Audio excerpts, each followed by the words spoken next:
Fala galera, tudo bem? Meu nome é Vinícius, sou estudante de Medicina da Universidade Federal do Vale do São Francisco e hoje nós estamos aqui para te apresentar a primeira aula do Genealogus, que é a aula de Introdução à Evolução, né?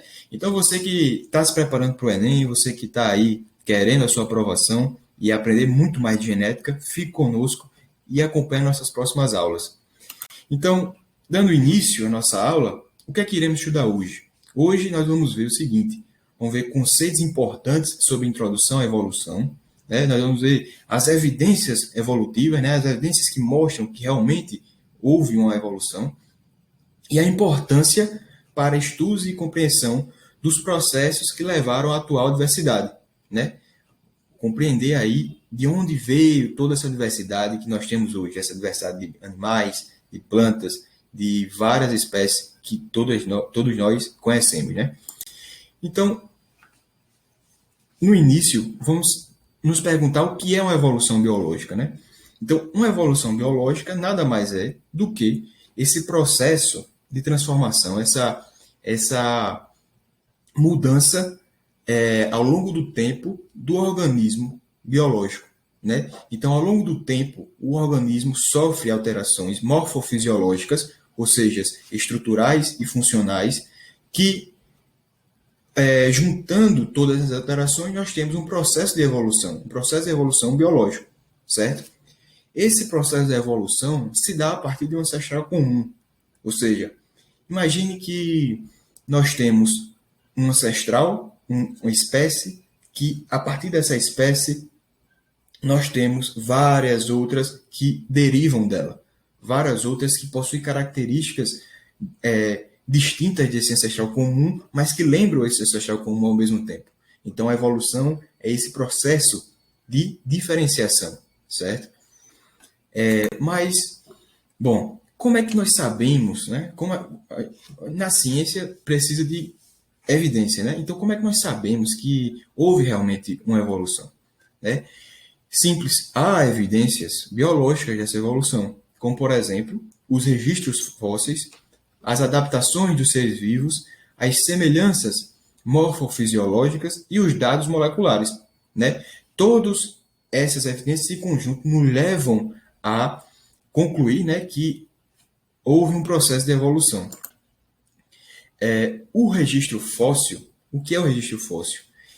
O registro fóssil é como se fosse uma impressão que fica na Terra, como se fosse uma marca ali de tempos passados, de eras geológicas passadas, de seres vivos, né? Então, fóssil, que vem do latim fossilis, significa tirado da Terra. Então, sob condições, né, físico-químicas específicas, né, que nós não vamos aprofundar aqui, há uma alteração estrutural dessa matéria orgânica do ser vivo, onde nós temos o processo de fossilização, né, processo de fossilização. Então, vamos imaginar como poderia acontecer essa fossilização. Como poderia acontecer? Bom, imagine que nós temos um tigre aí que está na beira do rio e ao lado de uma montanha.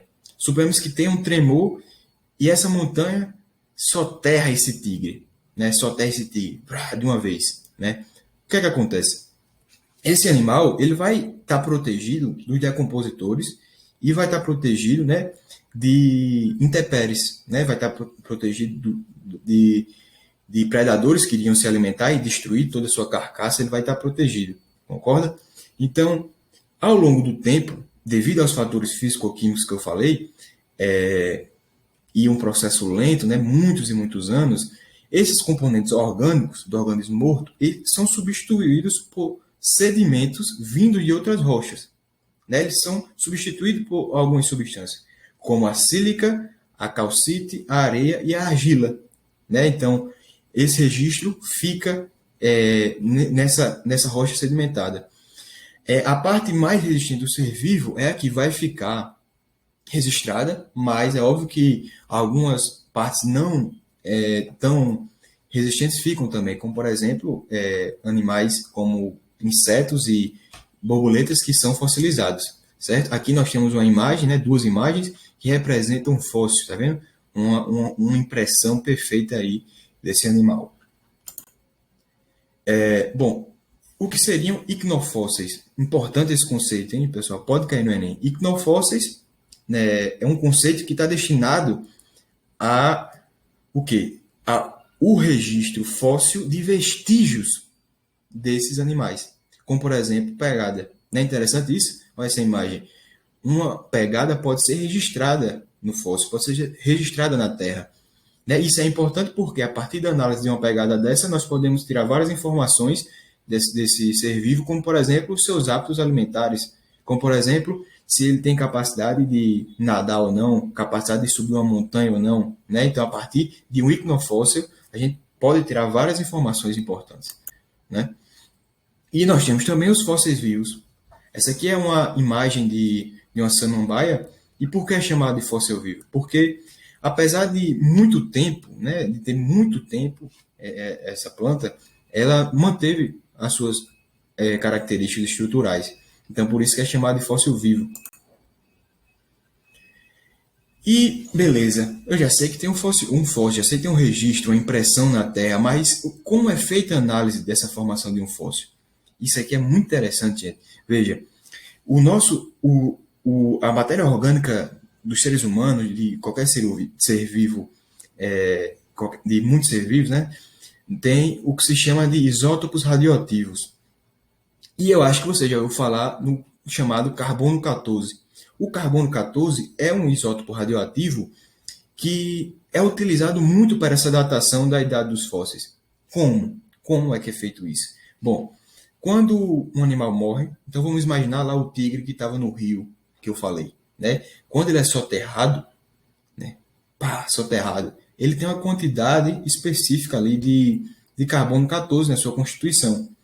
E a partir da meia-vida, nós vamos saber em quando, mais ou menos, ele foi soterrado. Mas o que é meia-vida? Meia-vida, nada mais nada menos, é do que o tempo necessário para que aquela substância, para que aquele isótopo radioativo, no caso, caia pela metade da sua quantidade.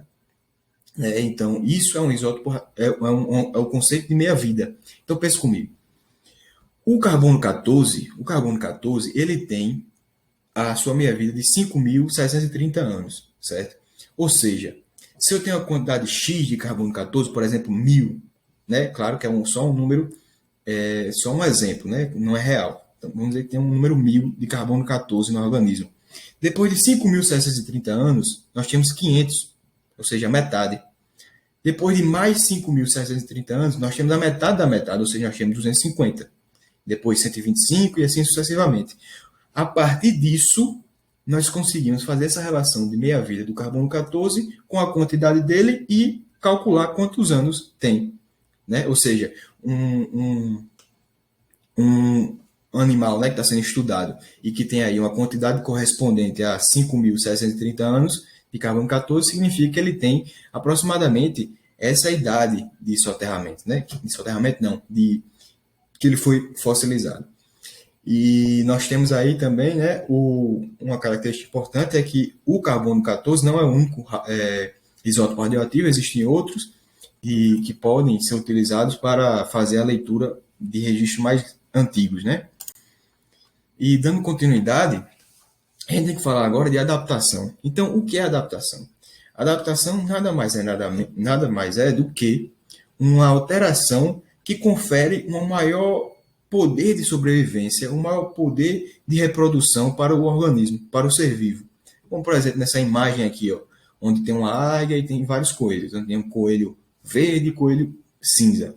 Nunca vi coelho verde, né? Mas, bom, quem é o coelho que está mais adaptado aqui? Com certeza é esse verde, porque na grama ele consegue se esconder mais. Então, essa adaptação trouxe a esse coelho verde, em comparação ao cinza, uma vantagem, né?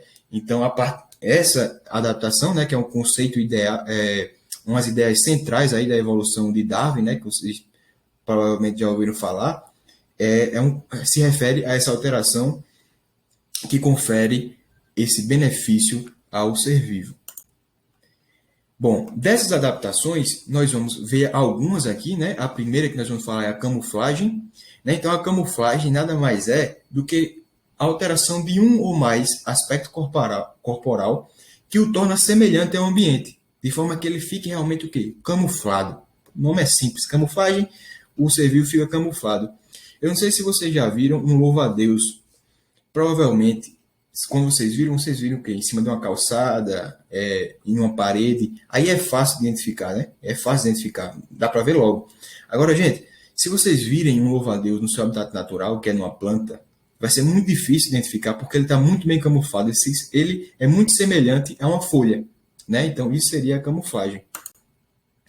Nós temos aqui outros tipos também de adaptação, que nós podemos falar o aposematismo e o mimetismo. O aposematismo é uma característica que é o seguinte: o ser vivo tem uma coloração vibrante, uma coloração chamativa, né, diferenciada realmente. Para quê? Para afastar os seus predadores, para que os predadores fiquem longe dele. Então, isso é uma propriedade chamada de aposematismo, certo? E de mimetismo, nós temos dois tipos de mimetismo. Pega isso, gente, é muito importante. O mimetismo batesiano e o milleriano. O batesiano é importante e simples. O batesiano é o mimetismo, né? Mimetismo, que vem de mímica, que vem de imitar, refere-se a uma espécie que imita a outra, né, nas suas características morfológicas, de modo que não possui ali a mesma periculosidade. Como, por exemplo, uma falsa coral que imita as características de uma coral verdadeira. Essa falsa coral não é venenosa, não é perigosa como a coral verdadeira, mas possui aquela coloração viva, né? Isso é um mimetismo batesiano. Ela engana o predador, né? Ela não é perigosa, mas engana. E o milleriano não. As corais verdadeiras entre si possuem colorações diferentes e as corais verdadeiras todas são venenosas, né? Tudo possui esse perigo. Então, como possui, se chama de mimetismo milleriano. Que seria aqui, como por exemplo essas borboletas, né? Que são espécies tóxicas, igualmente tóxicas e perigosas, e que apresentam semelhanças morfológicas, né? Então, são as borboletas aqui não palatáveis. Dando continuidade aqui, nós vamos falar de semelhanças morfofisiológicas. Nós temos próximo termo na aula. Então, nessa semelhança morfofisiológica, nós temos a teoria de Ernest Haeckel, que é a teoria da recapitulação, onde cada organismo, em seu desenvolvimento embrionário, tende a recapitular os estágios pelo qual passaram os antepassados. Isso é uma teoria equivocada, né? Não é verdadeira essa teoria, mas nós podemos conferir muitas semelhanças morfofisiológicas, como por exemplo aqui, ó. Olha quanta semelhança morfofisiológica nesse desenvolvimento embrionário. Nós temos dessa semelhança morfofisiológica estruturas homólogas, né? Onde nós temos aí a mesma. O que é uma estrutura homóloga? Isso aqui é importante. São estruturas que possuem a mesma origem embrionária, só que não necessariamente ela vai ter a mesma função, certo? Pode ter e pode não ter. A estrutura homóloga, ela vem da mesma origem embrionária e possui aí uma estrutura básica semelhante. Então, aqui nessa imagem, ó, nós podemos ver em verde as falanges. Nós temos aqui as falanges que estão na nadadeira da baleia, no braço do ser humano, né, do homem, aqui na pata dianteira do cavalo. Nós temos tanto falange como metacarpo, como carpo. Todas essas estruturas possuem uma origem embrionária semelhante e possuem funções que podem ser semelhantes ou não, certo? Mas que a estrutura básica delas, se a gente for comparar, são estruturas que possuem uma estrutura básica, né, semelhante. Bem distinto, óbvio, mas que lembra, né? Na divergência evolutiva, o que é divergência evolutiva? É justamente divergência, divergir, diferenciar, evolutiva, evolução. Ou seja, estruturas homólogas que ao longo do tempo vão desempenhar funções diferentes, né? Como, por exemplo, esses bicos de pássaro aqui, que são estruturas homólogas, ou seja, têm a mesma origem embrionária, só que ao longo do tempo, devido a algumas alterações adaptativas e devido a algumas condições do habitat, eles tiveram que se adaptar e alterar aí para que se alimentasse de alimentos distintos. Então, isso é uma divergência evolutiva, né? Nas estruturas análogas, são estruturas o contrário da homóloga, né, não possuem a mesma origem embrionária, porém ela possui semelhanças na função. Então, por exemplo, a asa do inseto e a asa da ave, embora sejam distintas, elas possuem aí uma função semelhante, né? São bem distintas na sua morfologia, como podemos ver aqui, mas possuem funções semelhantes, né? Então, as estruturas análogas. E aí, onde nós temos a convergência evolutiva. As estruturas análogas são provenientes dessa convergência evolutiva. Porque pense comigo, se eu tenho estruturas que não têm a mesma origem embrionária e ao longo da evolução elas vão convergindo, vão se unindo para a mesma função, vão formar estruturas análogas que sofreram uma convergência evolutiva, né? Então, como por exemplo, o corpo em formato fusiforme aqui, ó, que desses animais aquáticos. Veja, tubarão, o ictossauro e um golfinho. Veja que há uma semelhança do corpo deles, certo? Porque há uma adaptação onde confere uma maior hidrodinâmica, né? Consegue perfurar ali e nadar melhor. Então, isso aí é uma evolução convergente, certo? Estruturas que não tiveram a mesma origem chegaram a funções semelhantes. E também tem os órgãos vestigiais, né? Os órgãos vestigiais. Órgãos vestigiais são nada mais nada menos que alguns órgãos que antes tinham uma função muito significativa nos seus ancestrais e ao longo do tempo essa função foi perdendo. Então perdeu a função, não tem função. Como por exemplo, as aves do avestruz, que não tem a função, pelo menos a função que tinha antes, né? Porque o avestruz não voa, né? Então para que o avestruz tem ave, né? Para que o avestruz tem asas, aliás, perdão? Porque nos seus ancestrais, essas asas tinham uma função específica que era voar. No avestruz, não. Como aqui também no apêndice, nos seres humanos, né, que nós temos esse órgão que a função dele, aparente, realmente significativa, não está tão esclarecida assim. E, para finalizar, pessoal, nós temos também os dados moleculares nesse estudo de evolução biológica. Todo mundo já viu aqui, provavelmente, que já ouviu falar que nós, seres humanos, temos semelhança de 99% com o material genético dos chimpanzés, né? Então, se dá justamente por isso. É uma análise do material genético, uma análise de DNA e RNA, que, a partir dessa análise, podemos chegar a conclusões de evolução. Além também do citocromo C, que é uma proteína respiratória que está presente em todos os seres vivos aeróbicos, né, aeróbios, onde mostra uma evidência evolutiva. Está presente em todos os seres vivos, né? Bom, então, na aula de hoje, nós vimos o que é registro fóssil, o processo de fossilização, ícneos fósseis e fósseis vivos, a análise do tempo de um fóssil a partir do carbono 14, adaptação dos seres vivos, camuflagem, aposematismo e mimetismo, onde vimos mimetismo milleriano e batesiano.